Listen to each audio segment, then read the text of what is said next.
Here's your WNEM TV5 news update. Good afternoon, everyone. I'm Colette Boyd. Here's a look at the top stories we're following today. Well, today marks the 86th anniversary of the Flint sit-down strike. The sit-in at the Flint GM plant started on December 30th. In 1936, workers locked themselves inside the plant and stopped working, demanding fair wages and safe working conditions.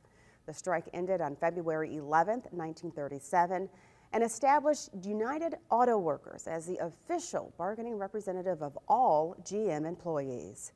Well, Midland Parks and Recreation announcing the demolition of Curry Stadium in Emerson Park. The longtime softball stadium had fallen into disrepair.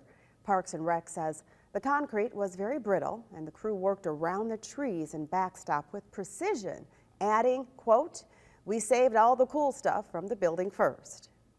Well, Golden Girl Incorporated hosting its first ever Saginaw Hoodie Awards tonight.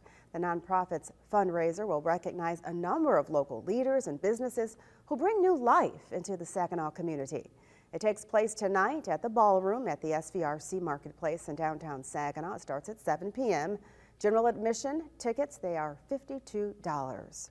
Now here's Matthew with a look at your forecast. Thank you, Colette. We are still tracking that warm Friday afternoon, but we'll start to see those temperatures falling just a bit as we go through this afternoon with a cold front moving through our area. Temperatures falling off fairly gradually, though, only at about a degree or two per hour, so not a very sharp drop off. The rain that we already have from the Tri-Cities and south and in the Thumb, that'll continue for the rest of this afternoon, even into the evening and overnight, and even by Saturday morning. Still raining in those same locations. If you're farther northwest, are really going to miss out on the majority, if not all, of this rain. By your Saturday afternoon, we're dry, still holding on to clouds, and our totals still at around 1/4 of an inch or less, but the highest totals are going to be in our far south communities, places like Flint, Lapeer, and Sandusky. Wouldn't be surprised if some locations were maybe even able to locally exceed 1/4 of an inch. Now, very recent development midday on this Friday is the chance for rain and snow coming in on Sunday morning. These Clipper systems are usually pretty progressive, so this is something we'll have to keep an eye on, but just know that on New Year's Day morning,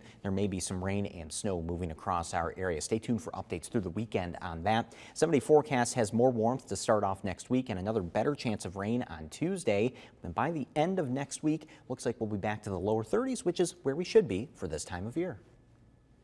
Remember to tune into WNEM TV5 on air and online 24/7 for the latest news, weather, and information.